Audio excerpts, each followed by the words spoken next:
Hey, a couple of things to talk about today. Um, Obviously, I'm not doing my Instagram stuff at the moment, so I'm just going to come on here and, although nobody sees it, it's quite good for me. It's cathartic to just chat and get shit out. So that's what I'm going to do. I'm breaking in my new gimbal stick, which I don't really understand, and sometimes it stops recording for no fucking apparent reason. And I don't notice it, and spend 27 minutes talking, thinking I'm being recorded and not doing. That's fun. Other stuff to talk about. COVID inquiry.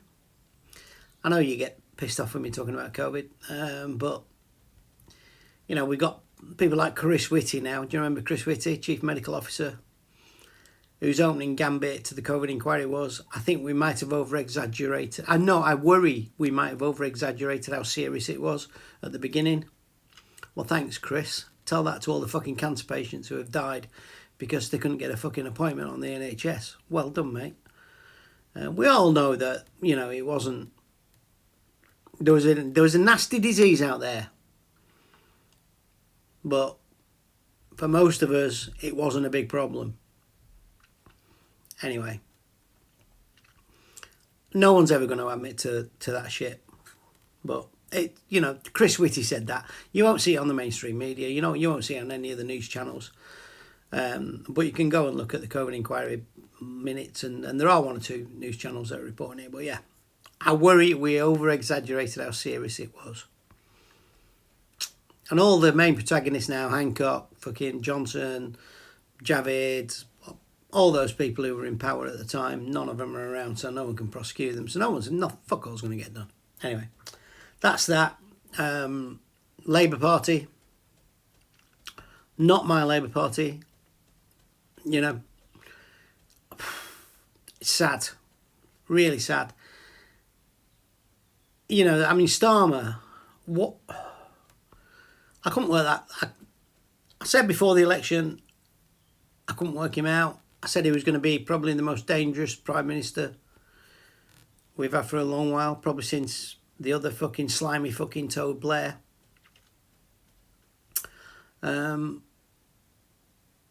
did some good things, but killed a million Iraqis.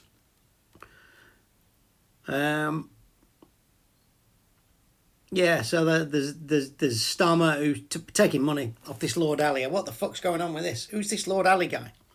And what is he doing? Why people are staying in his £18 million apartment? Buying clothes for people. Buying fucking more clothes, it turns out, for people. Not fucking Labour. You're on over 100 grand a year, man.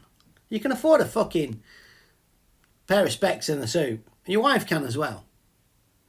And that bullshit about my son needed a quiet place to fucking study. That is just so insulting to anybody who's got children and they're living in, you know, a couple of bedroom house or a flat or whatever, and the kids are having to study at the fucking kitchen table while the parents are watching telly and while the siblings are playing, or maybe they're in a bedroom that they share with someone else and they're trying to study for, you know, fuck off, you wanker. What a fucking, you know, I mean, the clue's in the name, isn't it? Sir Keir, fuck off.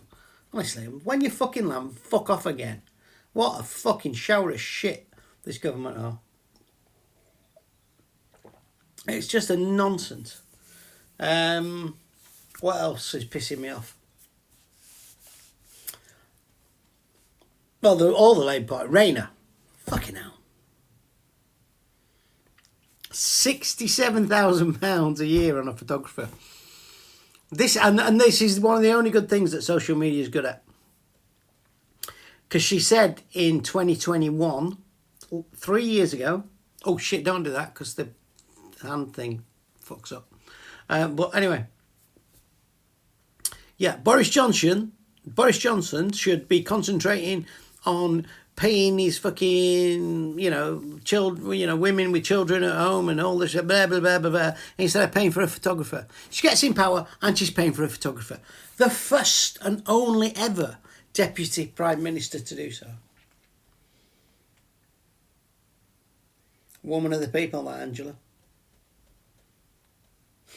Fuck off. This is the woman who has the audacity to call Tories scum. And she's in public office.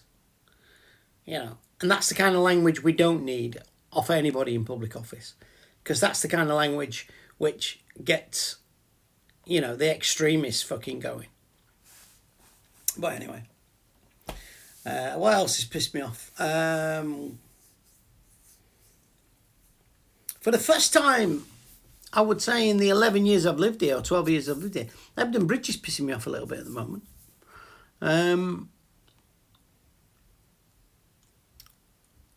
Life's been really...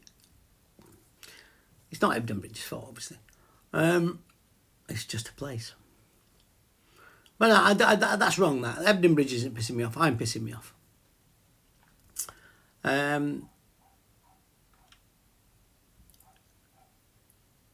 It seems to be that since I fell over and broke my arm, which was, I can't even remember when it was, but it was 18 months, 2 years ago.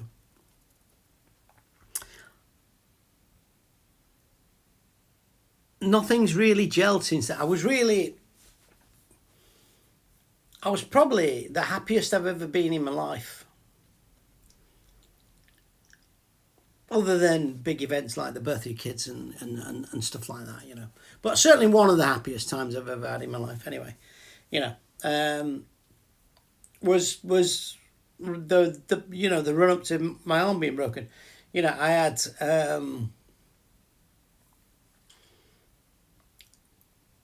my financial worries that I've had, and they come and go, so you know. But I didn't have any financial worries at that point. I was very happy where I was living. I was very happy with my friends. I was very happy with work. I'd started a business that, you know, surprised me in how well it had done. All these things. And then it all sort of like seemed to peter away. Obviously there were good stuff in there, but there was some, you know, some other stuff that... And I used to lay awake and worry about stuff at night. And for a good while in the run-up to me having this incident with my arm, that had finished, and now it started again. And I don't like that, and I don't want that. I've got used to not having that, so I need to change that. And I watched a really insightful video with a guy called Chris Williamson, and he was talking about if you want to change your life and you know you need to get to somewhere, that there's going to be times that you're going to have to leave behind friends, family, work, you know, all sorts. There's a dog barking outside. It's a right little ratty fucking thing. Honestly, it's called Ragnar, and it's the tiniest little thing you've ever seen in your life. Fucking misnamed dog you would never have, honestly. Anyway, but anyway, I'll go back to this video.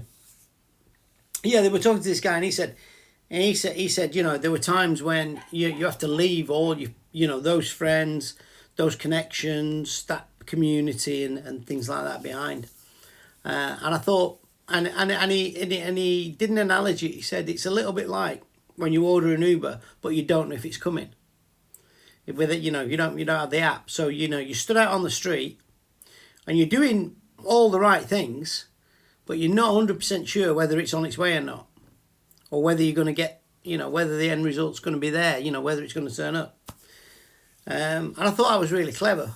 So you've got to trust yourself, and he said you're going to go through periods of being lonely, and you know, he said, and anybody who wants to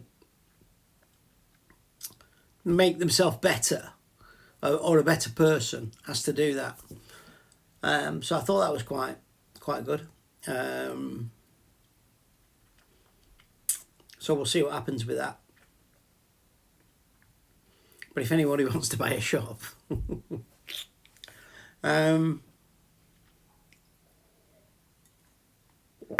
does very well, actually.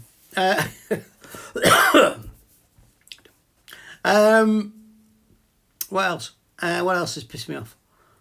And that's about it really at the moment. No, I'm pretty all right. Other than that,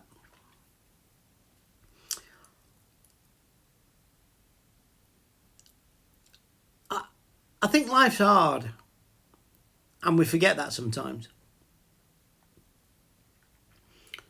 Back in the day, they invented religion as a way of keeping normal people motivated and just saying, yeah, life is meant to be hard, and you know, your life's going to be hard, and people are going to die, and but if you have faith at the end of it, the afterlife, and you'll live happily ever after forever.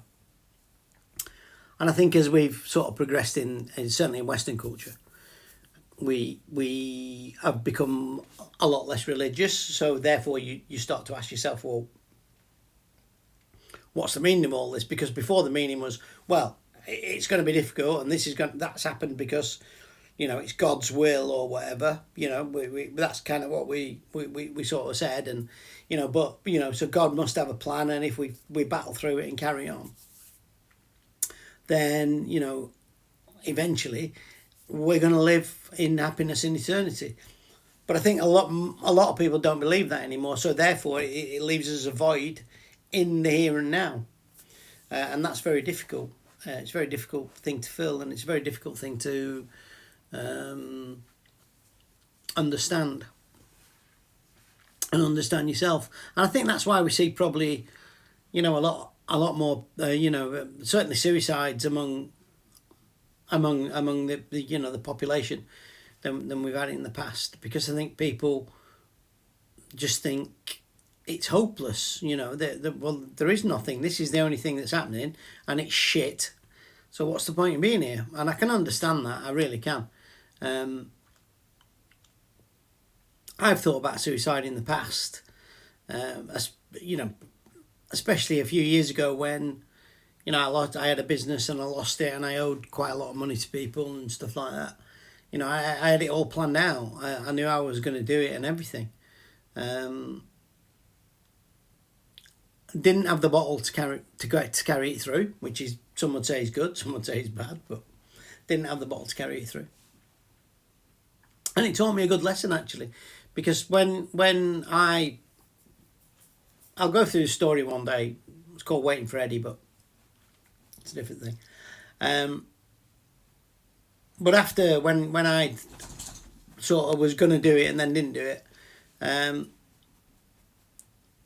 I rang a guy up who I owed a lot of money to at the time, and I thought, well, this is going to be awkward, It was about 40 grand, I'll tell you how much it was. It was 40 grand. Which might not sound a lot to some people, but back then it was an awful lot of money to me and him, and I think this showed me that there's always hope. There's always a bit of hope around, and the humanity of man isn't, we're not all horrible to each other. Anyway, I rang him up and said to the guy,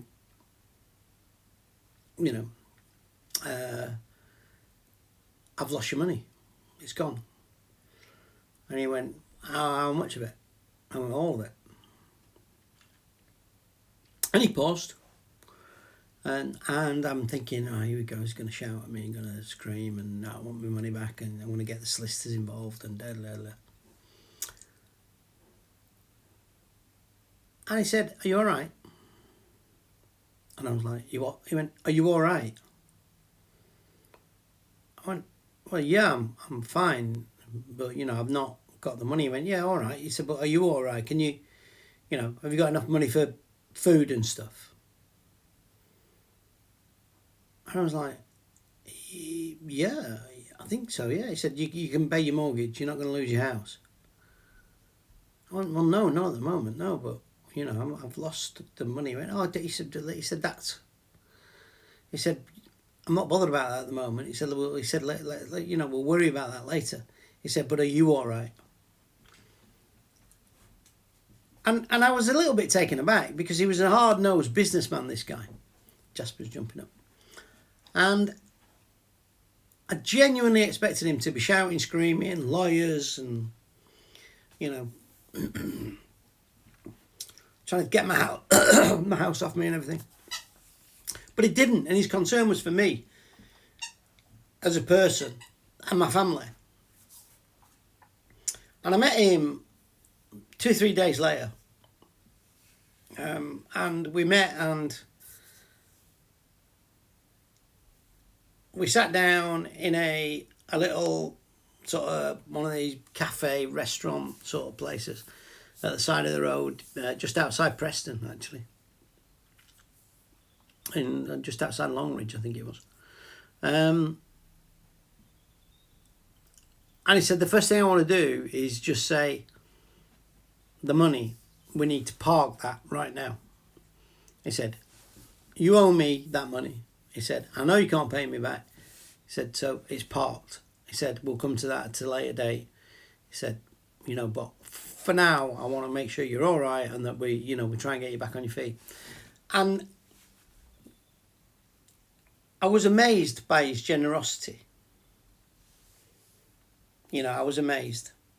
And it filled me with hope because from that moment on, every step I took was a step forward. Up to the point where a couple of years ago, before I bust my arm, weirdly enough, he'd come round to visit and we went out for a night out. And we got drunk like you do, you know, with friends. And we came back to the house and I was sat where I am now and he was sat over there next to me, well, across the table. And I reached behind me to just under here and I'd already prepared a little envelope and I gave him this envelope. And he went, what's this? I went, I want you to open it. And it was a cheque payable to him for the money I owed him.